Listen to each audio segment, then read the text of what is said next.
Radio has ranked Tavis Smiley number 14 on their prestigious Heavy 100 list. 100 voices, the most important in all of talk radio.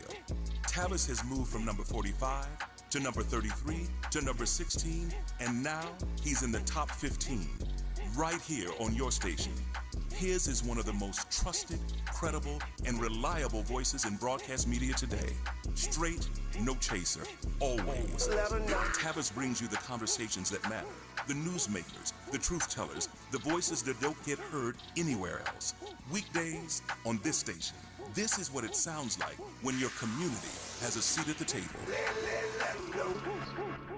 I'm Zoe Williams, the voice of reason. If your relationship is in trouble, I'm the dude to call. Has your soulmate become your cellmate? Does black love still exist? What are your bedroom turnoffs? Fantasies and fetishes. Financial infidelity. I'm dating a fat person. Are they worth the wait? Trust me, this gonna be crazy. How about the heavy stuff? The child wasn't his, and he still had to pay child support. It's a very heated topic. How was that right? Mama's baby, daddy's maybe. I just have so many questions I want to ask you. I just like to kiss it. There's something wrong with that. Damn. He told me he had a vasectomy. I'm pregnant. Betrayal has been committed. Hit you with the bad pipes routine. How does he maintain his humposity? He likes it when it pinches my neck. Why can't you open up, brother? I'm a karate man. Karate man rules on the inside. They don't show their weaknesses. Yeah. How do you write women so well? Zoe Williams, Reason and accountability. the voice of reason. So if you don't know, I myself, as a diagnosed narcissist, have dated another narcissist. I have narcissistic friends around me. I have narcissistic people all in my life. But my story about dating another narcissist is how I got to this point right here, y'all. I as Lee Hammock, the diagnosed narcissist, I'm going to tell you about the story where I dated another narcissist. And welcome to another episode of the Narcissist Code. Come on, Lee Hammock, tell us your story. Testify, brother.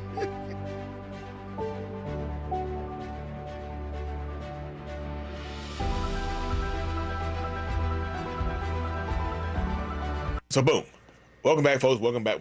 Before we get deep into this story, I need y'all to go to my other channel, the Mental Illness Podcast, and follow that channel. Follow the Mental Illness Podcast right now. That's where all my interviews and things are going to go. So check that out. Got some great interviews coming up. But back to the topic at hand. The damn narcissistic ex of mine. Yeah. So I tell people all the time, and I'm pretty sure I convey this point in my videos, but women can absolutely be narcissists, right? They absolutely can. In my skits and stuff like that, I rarely use gendered terms. I'm just saying, hey, your spouse, hey, your significant other, they did this. You know what I'm saying? I don't use gendered terms because I myself have dealt with a narcissist. A lot of people ask me like, Lee, how do you give such good information from both sides of the paradigm? Like, how are you doing it? How do you do it, Lee? I tell you, I stayed at a Holiday Inn Express last night. No, I've dealt with a narcissistic woman. Like, the thing about this is, right, I didn't realize that it was a toxic relationship dynamic until years later. Until years down the road. You understand me?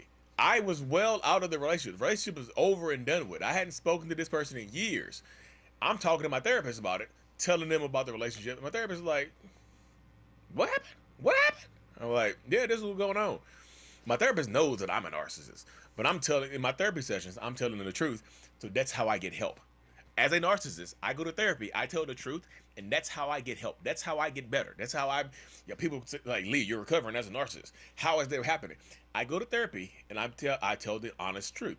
So I told the honest truth about my relationship with my ex, and my therapist was like, whoa, wait a minute. That don't sound normal. That don't sound like a healthy-minded person. And I'm here to tell you it wasn't. So looking back on the relationship, of course, we worked together, right? We absolutely worked together. And that's why I tell people, that's why y'all always hear me in some of my videos. I'll tell you people, don't date where you... don't clap where you clock. Don't clap in where you clock in. You see what I'm saying? Do not clap cheeks with anybody who you date, who you dated before, who you previously dealt with, or where you work at, right? Because what happens if it blows up? What happens if this relationship blows up in your face? Lee Hammock. this guy has a podcast. He's all over the place. Huge following. Clinically diagnosed narcissist. And he's married. Yeah. Again, people don't realize, and I say this all the time,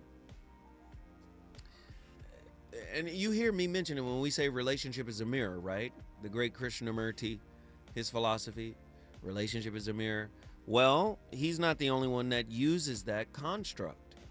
And I would say he inspired many other people to use this construct. Someone like Ross Rosenberg, whose Human Magnet Syndrome book, Why Hurt People Hurt People. This is the point that I was making about Big Tigger. There's something broken in Big Tigger in order for him to choose that kind of woman. Allegedly, if she did all the stuff that she said she did, like arrested for kidnapping her kid, and where is the baby, as Niel said. All that's alleged, right? But I'm saying, there's something broken in him for him to marry this lady. Well, Ross Rosenberg talks about it in his book, The Human Magnet Syndrome. It explains why self-love deficient disorder is the opposite side of the coin for narcissism. Now, he reframed the term codependency. Codependency got its term in alcoholism and drugs, codependency. But now it has shifted into psychology and relational frameworks. And Ross Rosenberg, who is a psychotherapist, in his book, The Human Magnet Syndrome, explains why self-love deficit disorder.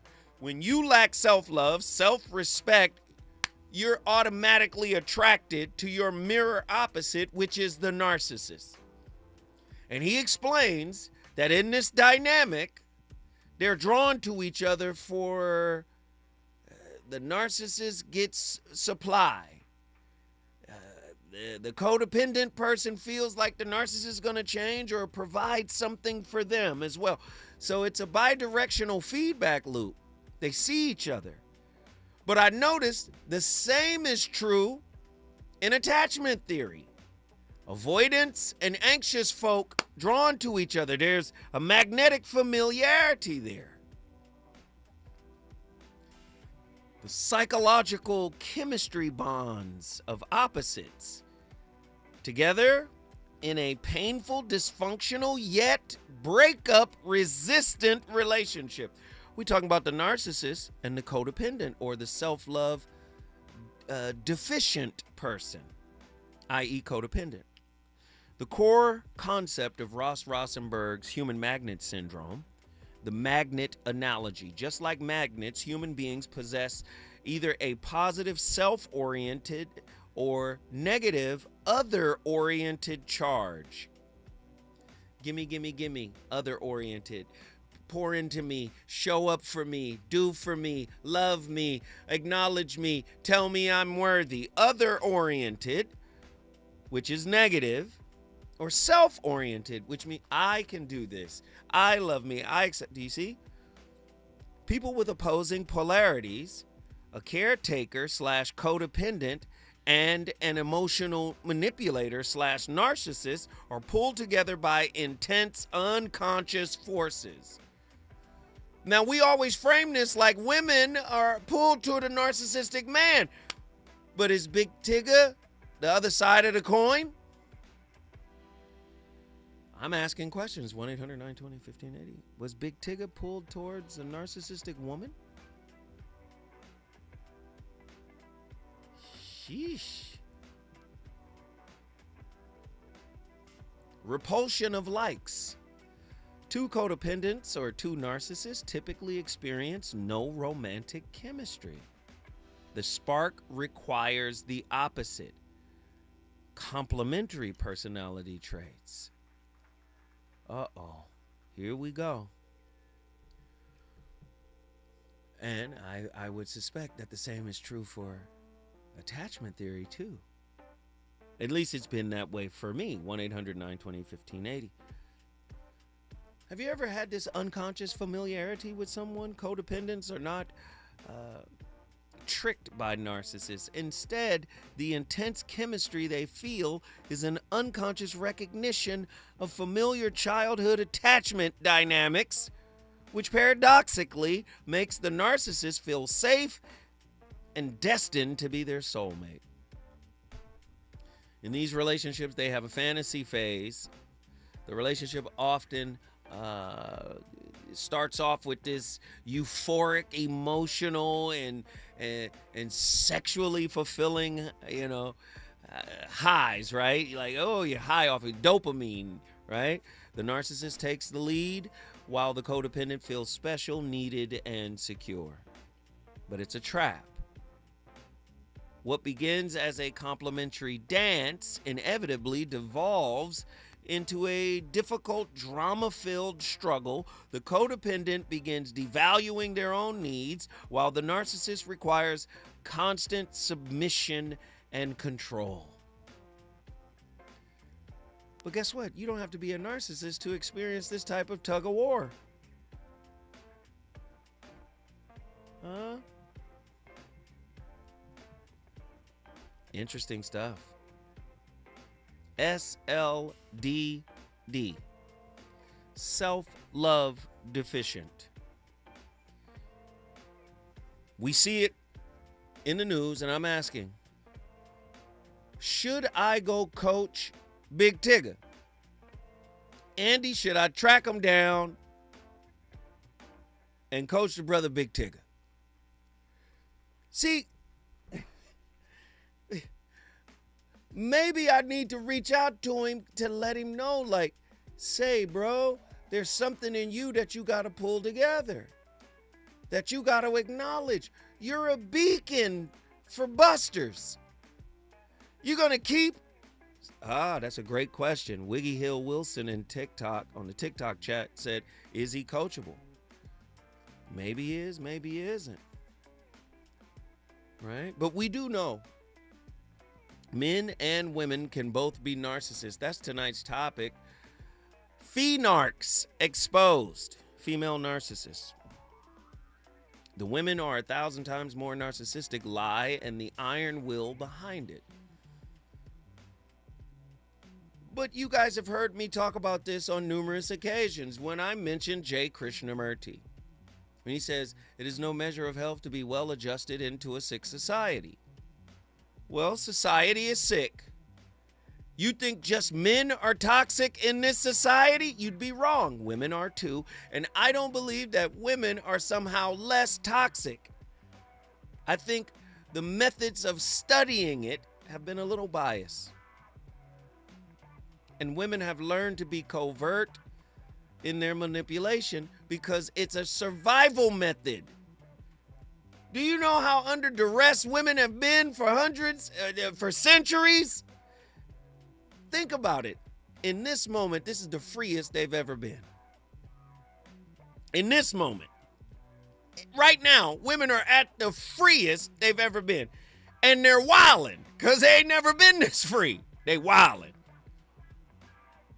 But that doesn't mean this society hasn't contaminated them in some way. I don't think it was a man who morphed therapy talk into its toxic applications. Maybe it was a pimp. It could have been a pimp. That's right. Pimp and Ken got a book called The 48 Laws of Pimpology. Maybe they just learned from us and got slicker with it.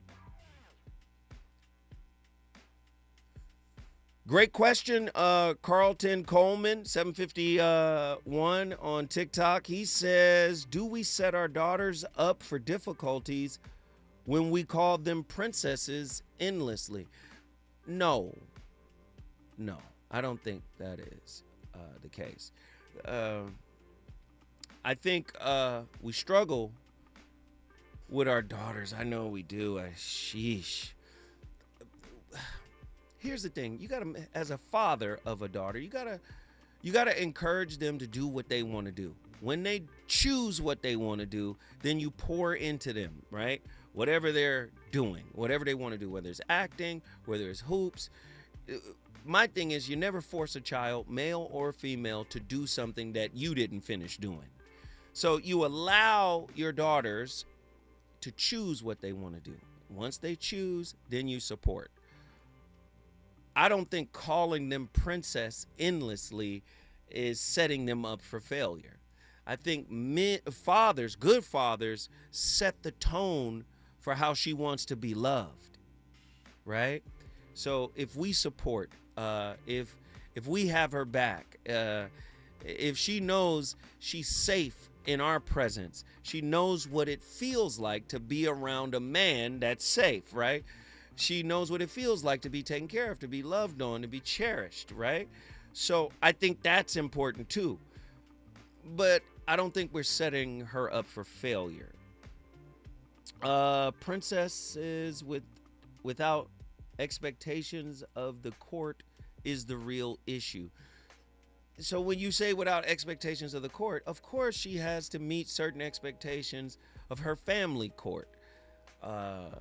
With my daughter, it was school. You do well in school, and you can do whatever else you want to do after that. And I'm blessed that my daughter learned, was a great student, went on to college, graduated from college, and is now an actress. I'm pleased with her. Never gave us any problems with any wayward thugs or hoodlums, because her daddy was there from day one, from moment one. So no, I disagree with you on that. I don't think calling them princesses is a bad idea. And he says, if we don't teach them accountability at a young age, this sets them up for failure. But yeah, I can't do her homework. I never did my daughter's homework. By the time she was in the 6th grade, she was smarter than me. So there you go. No, but accountability is you got to show up for yourself. That's something I always talked about. I talked about her divinity. I talked about her inner meaning over anything external. I talked about her family lineage, you know, who she comes from, what we own, what we're about, you know. And I told her, you know, you have an obligation to supersede everything we've already done. And then at the same time, she had an older brother that she could watch matriculate out into the world, upwards and onwards, right? And she heard all of the lessons. She was learning vicariously as I was teaching him. So that helped as well. She was far easier than he was, because he was problematic. But wait, when we come forward, the voice of reason gonna keep peeling this onion. When we come forward, please return to the scene of the conversation with me.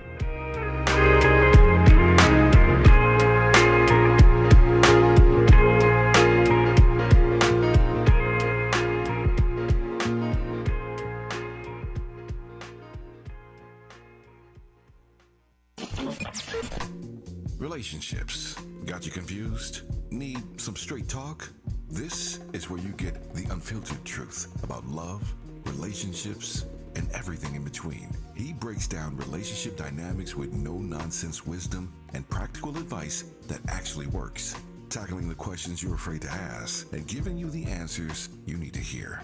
You're inside the voice of reason with Zoe Williams on KBLA Talk 1580.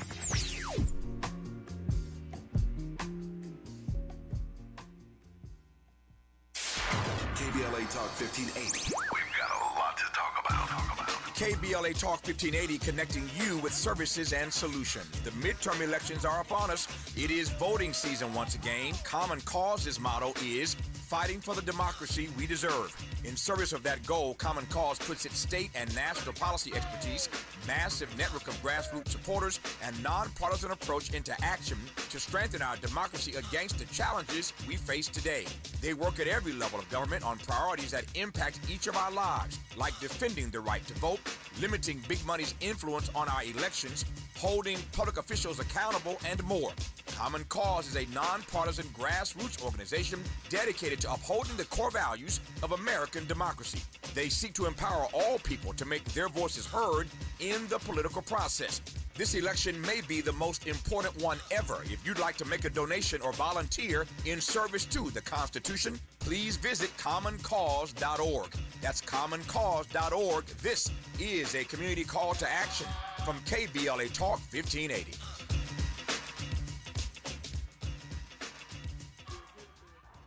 This November, you'll decide who leads California.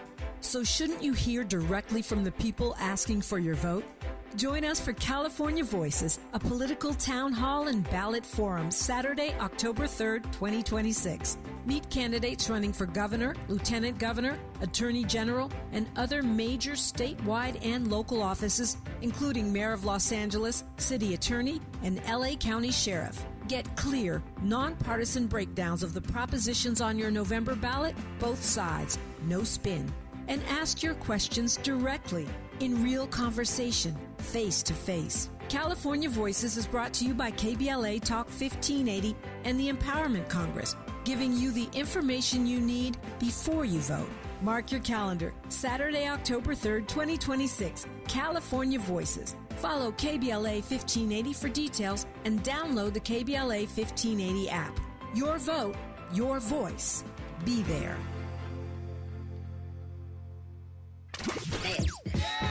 You know you want some more. It's the Voice of Reason with Zoe Williams on KBLA Talk 1580.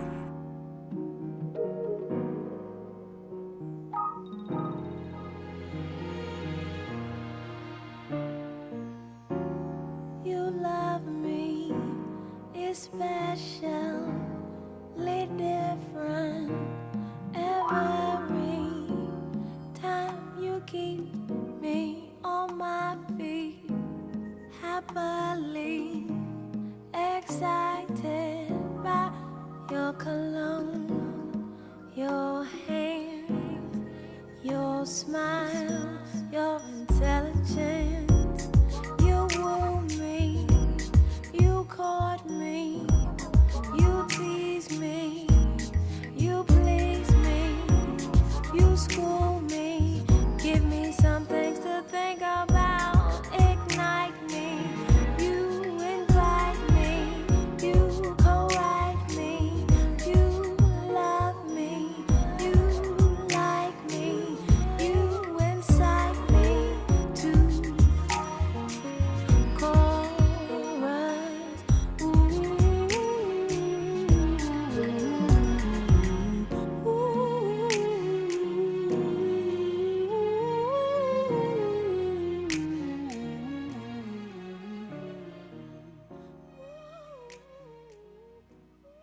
Why does she do that? Understanding the female narcissist can be confusing. We typically don't think of women as being narcissists as such, as having narcissistic personality disorder. So when they do, it can be very, very confusing. When you're looking at the communication that you're receiving, first thing to remember is they are not communicating with you as an adult. So everything in the environment would indicate to you that there is you and her, and there's two people talking. There is really only her communicating with herself, and you are an instrument that exists only in her world, not as a separate person, but as a part of her to interact with. That is why if you deviate from that map, her map of reality, which is not reality, her map of reality, you'll see an awful lot of stress. You'll see an awful lot of criticism. You'll see an awful lot of emotional dysregulation. The typical tools that she will use to attack you, to draw you back into performing as you should in the film that she's creating, will revolve around guilt tripping you, making you feel ashamed, and attacking your image of yourself, attacking sometimes your reputation, sometimes your character, but particularly your idea of who you are will be attacked first and foremost. Reactive abuse will be a frequently used tactic because reactive abuse allows her to put herself back into her own story. So let's just go back a little bit. Let's remind ourselves, when it comes to narcissistic personality disorder, we're talking about a human being whose coping mechanism, whose maladaptive coping mechanism, which means it's bad for her and bad for the people around her. It's ultimately hurtful. That's what makes it a personality disorder. Her coping mechanism for dealing with reality, for negating reality and for keeping reality out, is to create a fantasy version of herself, a fantasy version of her life, and in a way to be the writer, director, and editor of a film that she's starring in. In that movie, typically, not always, but typically, she is the star and the victim. So typical for female narcissism is that person will want to portray themselves as being the biggest victim in the room. I first encountered this when my female followers asked me to talk about the experience of what a woman, a daughter, could expect with a narcissistic mother. So I went to a place called thedaughtersofnarcissisticmothers.com and I started learning about it there. And women were telling me that they were frequently engaged in conversations with their mother, the female narcissist, where they would confusingly find that their mother was always trying to one-up them for victimhood. So if they said, I've suffered pain, the mother would reply, your pain is nothing, you should have seen what happened to me when I was your age, or your pain is nothing, you should see how I'm living my life now and what I go through right now. Similarly, when a man is interacting with that woman in that space, not necessarily a narcissistic mother, could be a narcissistic partner, could be a narcissistic wife, you'll experience the same thing. Whatever pain you're going through, whatever suffering you're going through, you'll never get the satiation of really feeling like you're being heard, like your suffering is ever really being acknowledged, because it has to go through the narcissistic filter. And remember, the narcissistic filter is there. It has one job: keep reality, truth, and factual data out so that I can maintain my artificial reality inside of the narcissistic shell. You're only allowed inside of the narcissistic shell if you're prepared to take off your real, all of your reality filters. You have to switch off all of your reality filters. You have to switch off all of your moral filters. And you have to play the role that they want you to play, which is why, for codependent people, male or female, when they're dealing with the female narcissist, they will frustratingly find themselves playing a role that isn't really them. And then afterwards they'll be like, why did I do that? Why didn't I tell her no? Why didn't I negate that ridiculous story? Why didn't I challenge her when she said that horrible thing to me, to my girlfriend, to my wife, to my kids, or whatever the situation is? You're forced to enter her reality and to stay there. You're coerced into playing your role. The injunctions that you receive are the following: I am always right. Therefore, in a certain sense, you are always wrong. I am superior. Therefore, you are always inferior. So if you're always self-effacing, self-humiliating, humble and passive and hyper-agreeable, fawning, you'll be okay inside of her world. If you try to exist as a separate person, you'll hear the following injunction. You won't hear it consciously. He's on fire tonight. It's the Voice of Reason with Zoe Williams, exclusively on KBLA Talk 1580. I'm Amber Payton with BIN News Now. A Washington, D.C. judge says accused January 6th pipe bomber Brian Cole Jr., who is black, is not covered by President Trump's pardons for alleged Capitol rioters. Cole's lawyers argued the clemency should apply to him, but the judge rejected that, saying Cole had not been convicted when the pardon was issued. Los Angeles County will pay $3 million to settle a federal use of force lawsuit. J.C. Houston and Damon Barnes, who are both black, accused sheriff's deputies of excessive force and false arrest after a 2023 incident outside of a Lancaster grocery store. And employees with the Los Angeles County Medical Examiner's Office are under investigation over possible leaks tied to the murder case involving black singer David. NBC LA reports more than a dozen workers are being questioned as investigators look into whether graphic autopsy details were released before the report became public. David is charged with killing teenager Celeste Rivas Hernandez. Get BIN News Now on demand 24/7 on the iHeartRadio app. July is Disability Pride Month, a time to celebrate identity, individuality, and inclusion. Pride means showing up as your full, authentic self without apology. Let's celebrate what makes every one of us unique. Easter Seals Disability Services honors Disability Pride Month. Learn more at socal.easterseals.com. As the poet laureate of Harlem, Langston Hughes, once said, I too sing America. I am the darker brother. They send me to eat in the kitchen when company comes. But I laugh and eat well and grow strong. Tomorrow, I'll sit at the table when company comes. Nobody dare say to me, eat in the kitchen then. Besides, they'll see how beautiful I am and be ashamed. I too am America. KBLA Talk 1580 and the Inner City Youth Orchestra of Los Angeles invite you to attend the 18th season finale concert, I Too Sing America, honoring the 250th anniversary of the United States of America, this Sunday, July 12, 3 p.m. at the Walt Disney Concert Hall. Curated by conductor Charles Dickerson and performed by the largest orchestra of color in the nation, I Too Sing America promises to be a show you won't soon forget. This Sunday, July 12, 3 p.m. at the Walt Disney Concert Hall in downtown Los Angeles. Purchase tickets at icyola.org or from the Music Center box office at musiccenter.org. I too sing America. Ready to order? Yes. We're earning unlimited 3% cash back on dining and entertainment with a Capital One Saver card, so let's just get one of everything. Everything? Fire everything. The Capital One Saver card is at table 27 and they're earning unlimited 3% cash back. Yes, Chef! This is so nice. Had a feeling you'd want 3% cash back on dessert. Ooh, tiramisu. Earn unlimited 3% cash back on dining and entertainment with the Capital One Saver card. Capital One, what's in your wallet? Terms apply. See CapitalOne.com for details. All I need is one mic. With a KBLA Talk 1580 editorial, I'm Tavis Smiley. Let's get something straight, shall we? Holding a black elected official accountable is not the same as having a personal beef with them. That distinction matters, and too often it gets blurred, sometimes on purpose, I think. The minute someone raises a real concern about outcomes, about votes, about spending priorities, about broken promises, it gets reframed as an attack, as disrespect, as tearing down our own. We need to stop that, y'all. That framing does a disservice to the very communities these leaders represent. Accountability is not betrayal.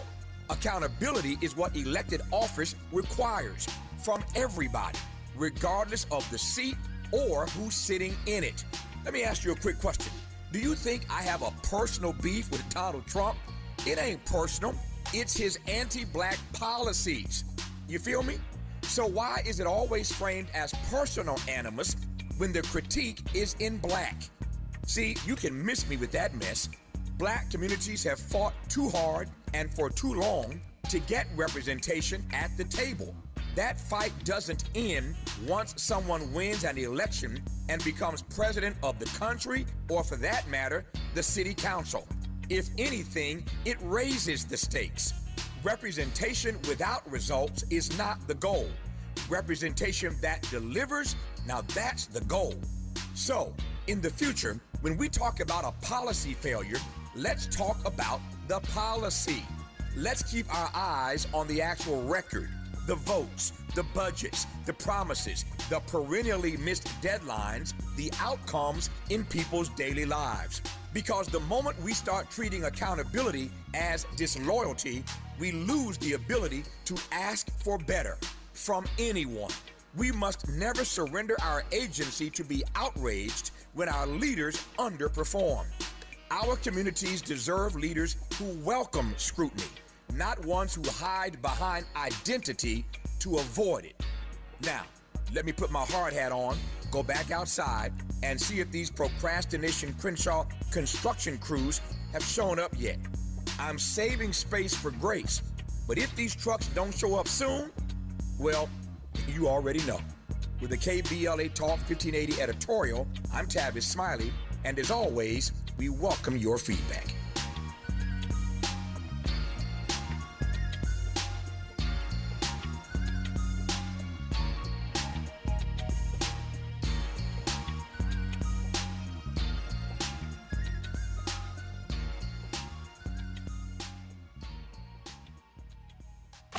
You're listening to the Voice of Reason with Zoe Williams. Only on KBLA Talk 1580. He had nerve to have an attitude last night when I called his house. Say what? And I don't like him anyway, because him and his group is conceited and they're all souped up on themselves. Not you again. Come on. Come on. They say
Let's talk about the female narcissist and a very common, very toxic, but very hidden behavior nearly all of them that I have personally known have exhibited without fail.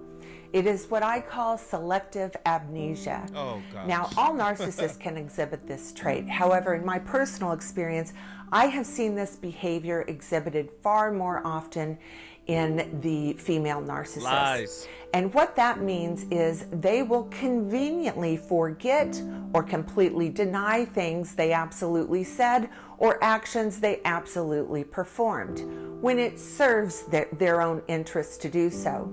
This strategic forgetfulness allows them to shape narratives, avoid accountability, and preserve their carefully crafted image. Oh my God. Let's just do this real quick. See, I think that's part clickbait. And I'll tell you why. The female narcissist, the male narcissism within the human condition. It's on a spectrum. Men and women can be narcissists. And you can't back up a clinical truth with an anecdotal assertion.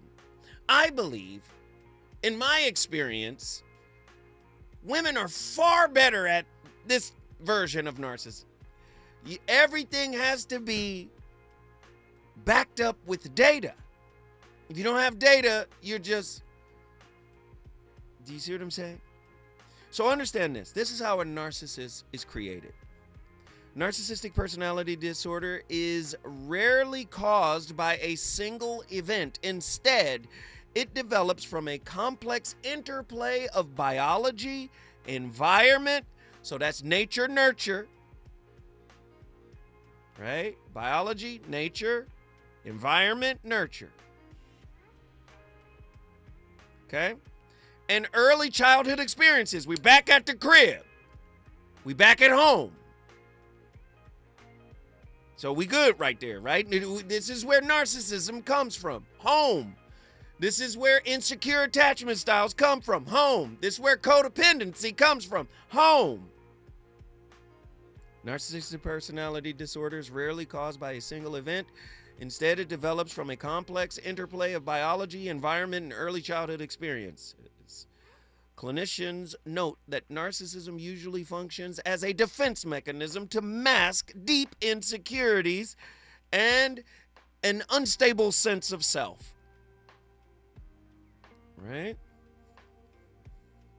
Two completely opposite childhood environments often act as the primary catalyst. Right? Adversity, abuse, or neglect Overvaluation and indulgence. So this is the point that the brother was making about the princess.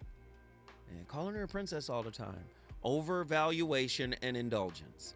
Parents who excessively spoil their child, shield them from disappointment, or treat them as uniquely superior can foster an unrealistic, inflated sense of self-importance. These children are often praised for external achievements rather than developing internal empathy and a grounded sense of self. You saw the example that I gave on how I raised my daughter. I poured love in that baby. And that was her name, Love. That is her name. All right? The other one is adversity, abuse, or neglect. Conversely, children raised in unpredictable, highly critical, or emotionally neglectful environments may develop grandiosity, right, as a psychological survival mechanism. They use superiority and detachment as armor to protect themselves from shame, trauma, or feeling worthless. This is how narcissists are formed. So get away from the whole concept of the female narcissism. You want to see the traits? Let's see the traits. Very simple. Grandiose sense of self-importance, number one. An inflated sense of significance. I come from a long line of Indian and African mixed spiritual healers from the Mississippi Delta. They have a sacred spiritual doctrine that no one can speak except for me. Preoccupation with power and success. Right? An obsessive focus on fantasies of unlimited brilliance, wealth, and power, or ideal love. Love is supposed to be like this, without blemish, and I am not to be disturbed when I'm in love. Need for excessive admiration. Right? A constant craving for attention and validation and praise to regulate a fragile sense of self-esteem. A sense of entitlement. You will pay my bills. You will. Or I shall never speak to you again. Never. If I have lost my opportunity with Leroy, I will leave you forever. I'm just saying. Entitlement. Unreasonable expectations of favorable treatment or automatic compliance with their expectations, which is how they regulate through you. They don't want to regulate. They don't want to touch the wounds internally. Right? Lack of empathy. I care not. Leave us. Your words matter not here, peon. I am the special one. Did you notice how your stature raised when I began to commune with you in public? I am the sun, and you orbit me, peon. Yeah, lack of empathy. Right? Exploitive behavior. Taking advantage of others, treating them as tools to achieve personal goals or fulfill their own needs. Right? The belief of being special. Oh my goodness. I've seen it so much. Envy of others. They deserve not what they have. All that they have belongs to me. Oh, huh? Serve them their recompense forthwith. Oh, huh? Manipulative tendencies. All of this is coming out of childhood. Difficulty accepting criticism. Who art thou to speak to me as thus?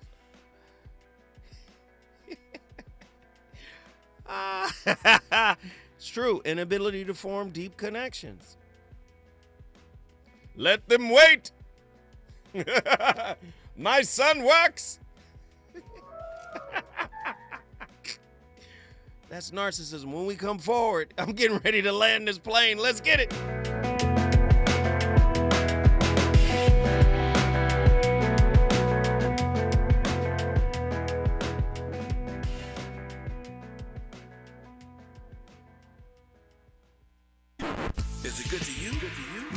Voice of Reason with Zoe Williams when we come forward.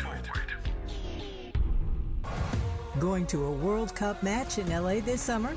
Ditch the parking stress and ride Metro.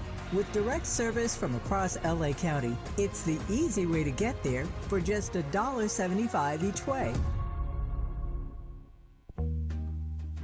Yo, it's Zoe Williams, the VOR, and I know you're tired of pretty gems with pretty lies, where people seem to scroll more than they sweat. Well, it's time to level up. Welcome to Huff and Puff, where excuses die and champions rise. Smack dab at 1221 North La Brea on the corner of Fairview. This ain't a photo shoot, it's a battleground. Certified achievers in the game. Trainers who grind with you, not post pictures beside you. Whether you're chasing your next personal record or just trying to outrun your past, this is your sanctuary of sweat. No mirrors, no filters, no fluff, just pain, passion, and purpose. Stop talking, start training, huff hard, puff loud, be legendary. Where folks go to war with their weaknesses. Huff and Puff.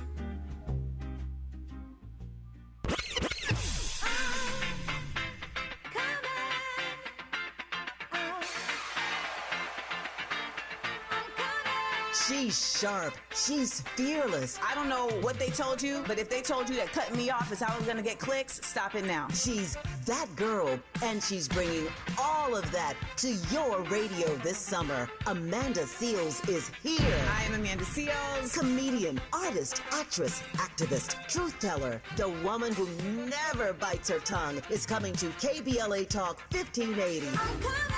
And baby, the conversations are about to be unmatched. Every Friday, she's going to be lit noon to 2 p.m. and back again 4 to 6 p.m. Starting Friday, July 17th, only on KBLA Talk 1580. Amanda Seales, keeping it real, keeping it raw, and keeping it rooted. Politics, pop culture, black excellence, the stuff they don't want us talking about. Amanda's talking about all of it. You keep interrupting me when I'm talking, and you don't want to hear the point that I'm going to make.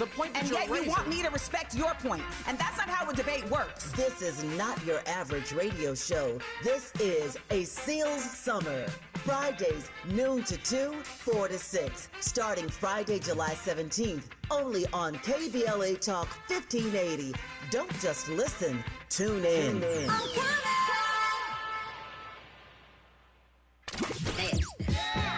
know you want some more. It's the Voice of Reason with Zoe Williams on KBLA Talk 1580.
We've created a generation of narcissistic women.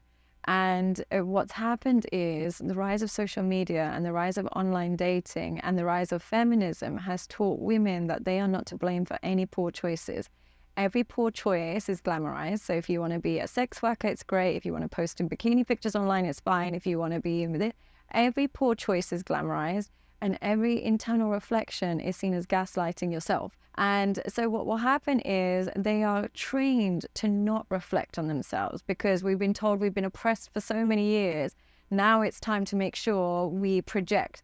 And so we don't take any accountability. And as a result, when we get into relationships, if we don't feel completely soothed all the time, he must be a narcissist. he must be a manipulator, he must be gaslighting, he, rather than I. And unfortunately, we've got an online market that caters to that wounded woman, that caters to that entitled woman, and caters to that narcissistic woman. If I post a picture online, a bikini picture online, there's nothing my husband can do that could compete with that level of accolade. Attention. Impossible. The compliments, the attention, the messaging, the you're so sexy and beautiful, and all these different things from thousands. So, the Sexy Red, Glorilla, Meg Thee Stallion conversation come to mind? Listen, I just curate the discussion. I'm not trying to give you all the answers. I'm not trying to get you to think the way I think or see it the way I see it. I'm just pointing out things that are kind of hanging out there. When we came forward, we were talking about the creation of a narcissist, how they're created, how they develop. And of course, even in what I explained, there's no real linear just this is it and that's all. There's,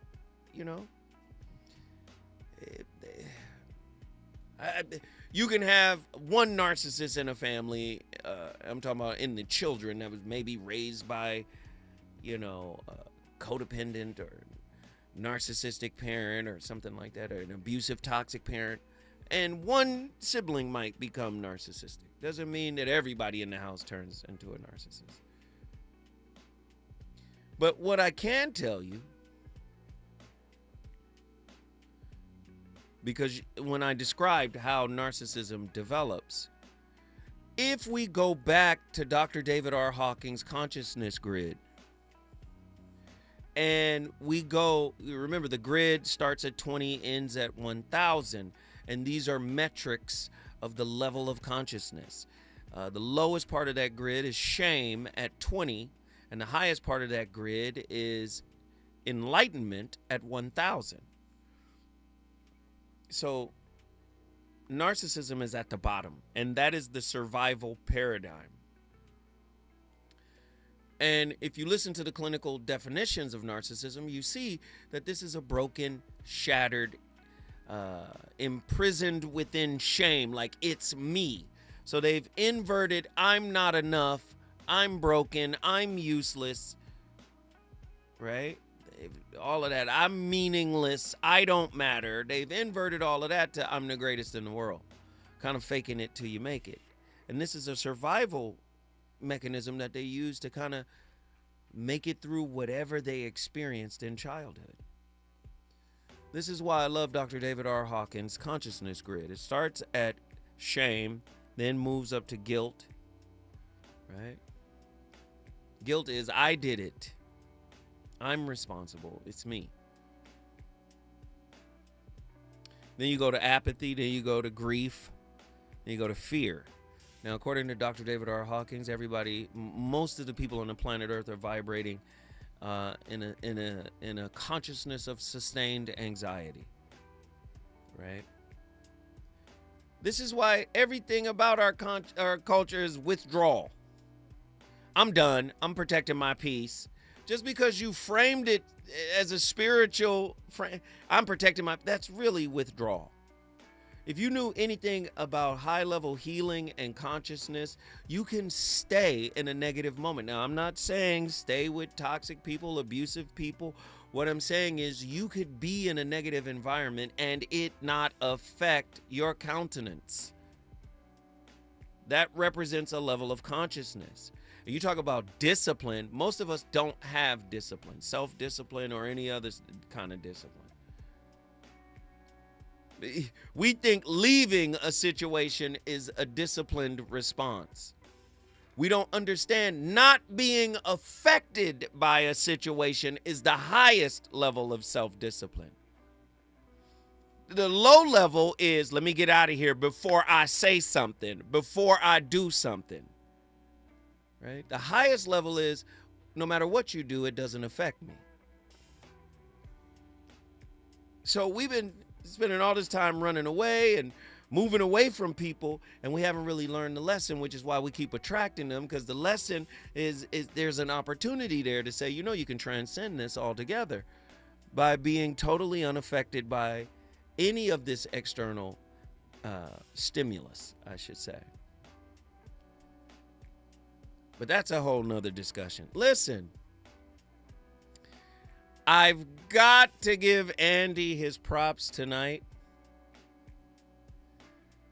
His music just sat right in the topic perfectly, but I feel like Troop don't get enough love, man.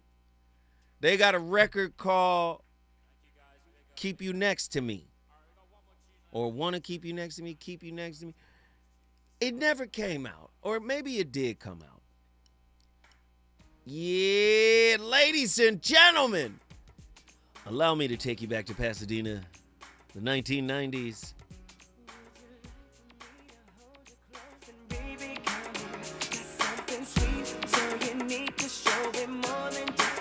When R&B was real.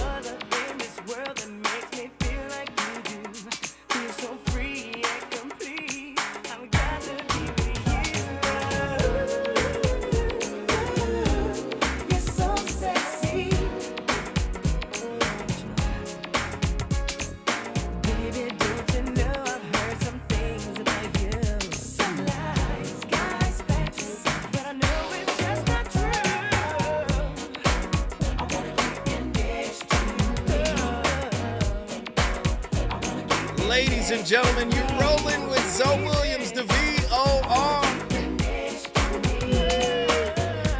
We on fire tonight. Hey man, that's a sleeper right there. Definite. Bruno Mars will hear this and be like, hey, let me get on that. Bruno Mars will be back tomorrow. You guys know I start the conversations. It's up to you to finish them.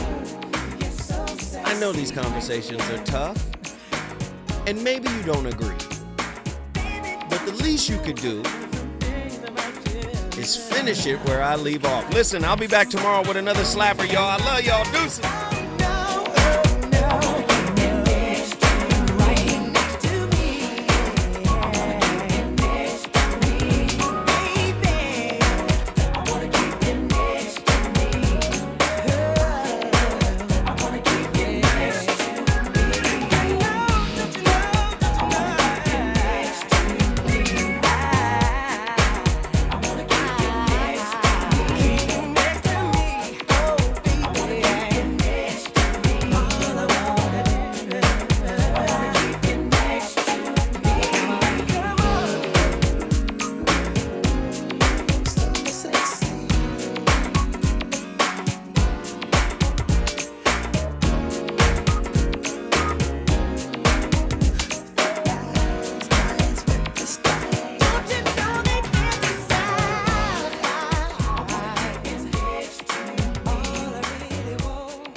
KBLA 1580 Santa Monica. I'm Bree Wood with BIN News Now. Corpus Christi, Texas could face a water crisis after city leaders voted against applying for federal grant funding. Congressman Michael Cloud says they should apply as they would be looked at favorably. We've had a number of conversations with the administration that it would be favorably looked upon. The decision casts further doubt on a proposed desalination plant designed to provide